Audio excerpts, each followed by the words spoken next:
So after watching and then, of course, rewatching the Masters Tokyo Grand Final between Fnatic and Evil Geniuses, where Fnatic beat Evil Geniuses 3-0, giving themselves their second international global trophy of the year after their victory at Lock-In Brazil, even though Lock-In isn't quite a real tournament in the way that Masters is, it's still, definitely 2 in a row is something to be commended for Fnatic. After watching that event, for me, Alfajer is the undisputed MVP. Undisputed for me. It's not an open and shut case. I think there is certainly a case that you can make for Durka to be the MVP if your bias does happen to swing that way, but for me, it's Alfajer. And I'm not the only one that says that. The Valorant stats aggregator, VLR, also gives Alfajer their MVP.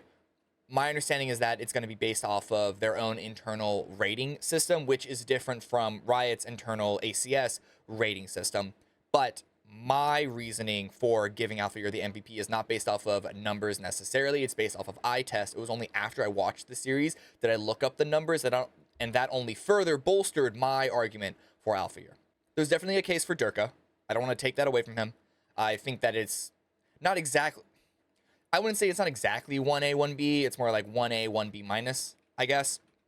But real quick, the case for Durka would be the fact that even though compared to the Sentinel role that Alpha holds, the entry duelist role has significantly more resources put behind it, whether it's pushing into the site on attack, whether it's pushing down mid, or even pushing for a retake on defense to try and take some space, take some area, whether the spike has been planted or not. There are a lot of resources put behind many of those explosive entry abilities or explosive entry plays. But that doesn't mean, just because you have a lot of resources behind you, doesn't mean that you're not put into a really, really difficult job. And if anyone does argue that Alpha deserves the MVP purely from looking at kills and deaths, that is just completely misunderstanding how Valorant is played, because Durka's job is to go into a site, let's just say the typical duelist job on attack side. You go into a site where there's a lot of people, you get 1 kill, you get 2 kills, and you are significantly more likely to be traded compared to a Sentinel role that is often on the lurk, that is often on the closer, that is often on the cleanup. And so if you look at the death numbers on Durka and say that, well, he's not as good as Alpha because he dies, that's just misunderstanding the roles.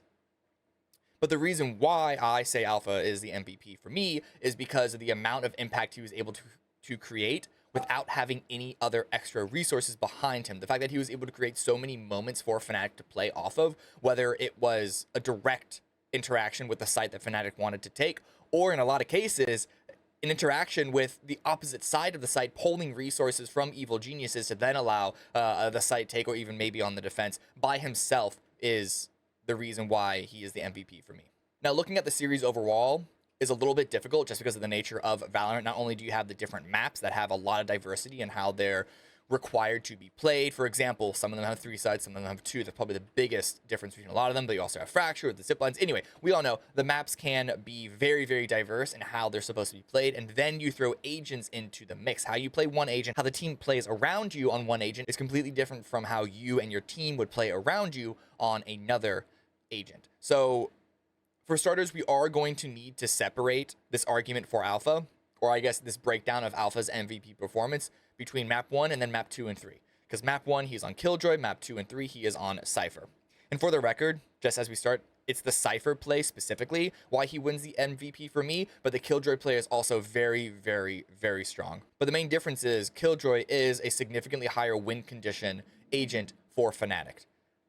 Not only are Nanoswarms one of the strongest spike diffusal denial abilities in the game, Lockdown is arguably the strongest, Lockdown is arguably the strongest ultimate in the game as well, and so Killjoy is going to require a lot more protection, be treated as the VIP essentially for Fnatic, whether it's on attack or defense, but especially on the attack.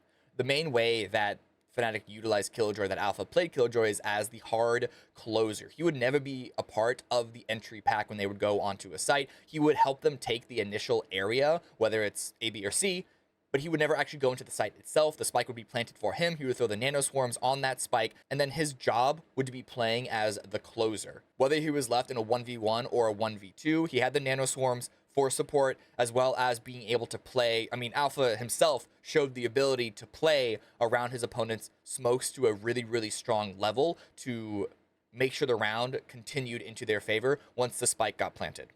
Even on attack, the turret and the alarm bots would be useful to watch for any flank behavior attempt by evil geniuses. Often you wouldn't usually see Alpha on Killjoy on the lurk. That would usually be Chronicle trying to hold down Root, or Boaster trying to hold down Mound in the default part of the round, while Killjoy would be a part of the main team taking initial space wherever the other three, including Alpha, were to put their efforts. And then on the defense, Killjoy would be playing the rotator from C. He'd be the first one to rotate, leaving the more anchor player, whether it was Durka or Chronicle, usually Chronicle, but sometimes Durka, they're the ones to leave last. He would be the first ones on the rotate, usually starting the round playing around Waterfall, with some utility on B as the more open site in the 2-1-2, 3-0-2, whatever spread you could look at that the defense had, but he was the first one on the rotate to stop the push coming in, again, with those nanoswarms. But on Lotus, Killjoy wouldn't be left alone to try and defend a site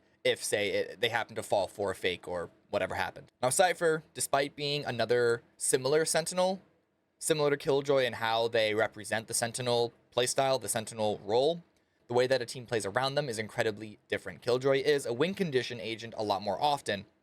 Cypher is a weak side agent more often than not, where you are going to leave them alone, give them very, very few resources, if any at all, and their job is to try and do as much as they can. They're not expected to win the round as a solo, but if they're in a position, say they're anchoring a site and they get one kill and get traded, they basically do their job. They stall out the attack just enough for the rotate to come in with more time set for the retake, or if they're on the attack, they're watching for any sort of lurks coming out from their opponents, and just making sure that their opponents don't have free reign of an area of the map, and just having to take things a little more slow, a little more carefully.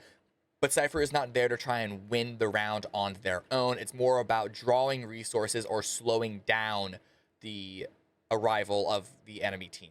And it's really here in this position that Alpha shows himself to be one of the best in the world. I think Bind is the best example of this in this series, if not this entire tournament, on how strong a Cypher can be, how strong Alpha is on Cypher to be doing so much with so little on both attack and defense. So you know I can't just make an argument without having examples of this, so I want to show some key rounds from Alpha's Cypher play specifically to represent or to illustrate further what I mean about doing a lot with very few resources. Now, round 9 on Split, FNATIC on the defensive side. So far in many of these rounds, Alpha has been the solo player on A, really just hanging out here behind screens. He has a cam this way. Sometimes the cam is maybe up here, though not usually. But his job is basically just to find some information, has some trips, cam here, cam there, and he's just hanging out here behind screens, just trying to feed information when, you know, say the push does come. He's there to slow things down, maybe sprays this direction, and if he's lucky, then he gets a kill. If he's really, really good, he's able to get 2, but really his job is just to slow this push down to allow the rest of the rotate to happen. But on this round, he's mixed things up. He's gone a little more further here onto ramp, as you can see. Alpha's cute little logo here downside, and he does have some extra support. He does have Chronicle holding up here in heaven, and at the moment you can see evil geniuses are pushing in through mid, and they are about to eliminate Chronicle from this position, putting Alpha in a very, very rough spot. So this completely ridiculous frag that Jaw gets on Chronicle, unfair, on the rope, but it is what it is, right? At this point, though, there has been nothing.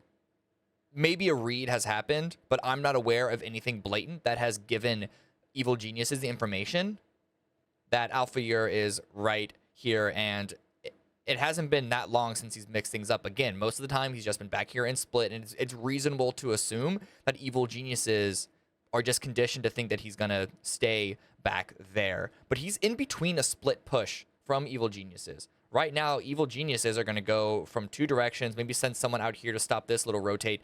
But Calm over here in the corner as a lone player is a key part of this push.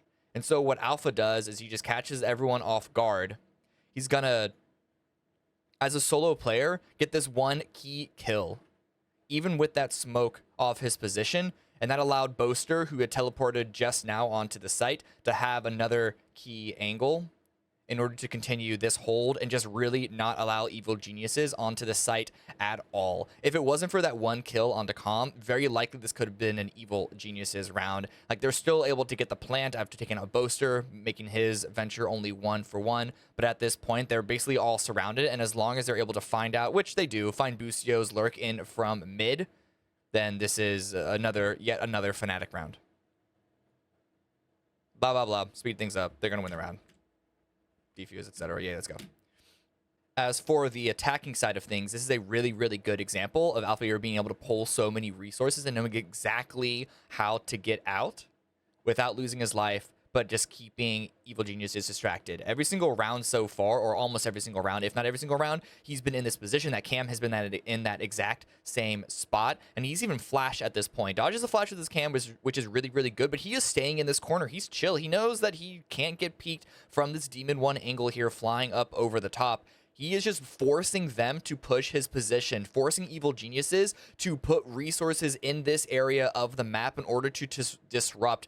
His Cam even gets shot, and he knows that he needs to, and he knows that he only has to wait a few moments before pulling a couple of smokes in order to be able to get out. And at this point, there has been attack up male. You can see on the minimap retreats from evil geniuses, and Alpha's out. He's out. He distracted them so much, pulled a lot of the resources, but didn't try and go for a kill himself. He knew that just his presence alone was more than enough, and now it's going to be essentially a free B site for Fnatic to push because of that. Moving over to Bind now, this round is a really good example, another good example of how well Alpha is able to ride that line of being a nuisance but not giving his life away. This round is going to start off with a very, very fast hit over to A, coming in from A short. Not even really giving Fnatic full time to set up. Chronicle is still coming in from this angle after having his wall set up on B. But that's why this cam is really, really powerful for Alpha right now, because it's going to show that evil geniuses don't really care about taking U-Haul at the start. They just focus on getting onto the spike site itself and get that plant in. And so seeing all this happen, it means that Chronicle can just take this position for free. And he does have a shotgun. He does have a judge, probably one of the best weapons in this area of the map. Now, it's what Alpha continues to do from this position that makes this site take even less successful for evil geniuses. You can see here that he actually has a couple of smokes of his own. And what this does, as well as I believe this is Chronicle's Viper smoke, is that this limits how much of the site evil geniuses can take. They're allowing evil geniuses to get the spike plant down, but they're not allowing them to get into stronger positions, either around triple, either in boost. They're not allowing to get them any of these positions to have a good crossfire onto the spike. And so even with the plant going down, Fnatic are setting themselves up. Alpha is helping set Fnatic up for a incredibly successful retake here. And again, that camera is still up, so if he wants to pull into it, even for a brief moment, he can get even more information. He finds a nice kill through the smoke onto Boostio, and as we saw, instantly pops that ultimate. One other thing that Alpha does routinely is he pops that ultimate the second he gets it off of a kill. That is not an ultimate that you want to save. It is not an ultimate that you want to use for the quote-unquote perfect situation. Just use it. It comes up quickly again, especially if you're as good as Alpha is with all those kills. But you can just see that evil geniuses are just trying to scramble to get some semblance of control. They're able to trade Chronicle, but that still doesn't give them much at all. And yeah, it's a 4 versus 2 retake at this moment, at this position. And so just the stalling, even with very few kills coming in from Alpha, he was probably the key point of holding onto the site and allowing for the retake as well as it did. Now, that ultimate's a bit aggressive. We'll say that. That ultimate's a bit aggressive, but it was down to a 2 versus 1, so I understand the panic. Now, this was my favorite round from Bind on the attacking side. It's round 22, very, very late in the half, and this is not an unfamiliar line that Alpha has been taking. His default on the attacking side has been throw a camera in this corner, spot down here, and just hang out and wait to see what information that he can get. Even with all this pressure that is happening at Fountain, Demon 1 is sticking around here because of the amount of conditioning that Alpha has done. And instantly you see his camera gets removed, which means Demon 1 should be expecting this, and yet Alpha is able to get the kill there. He rushes in, gets the orb, and instantly uses the ultimate, swings out, finds another kill onto Calm. So alone, 2 isolated 1v1s, but still kind of a 1 versus 2. If you really want to extend it to that way, but really, it's still 2 isolated 1v1s, using that utility basically as a solo, broke open the entrance onto the A site. And it's that sort of pressure that he's been able to do time and time again, the amount of conditioning that he's been able to do time and time again around showers on the attacking side, which has been given FNATIC so many advantages, especially on the attack, especially on bind attack here.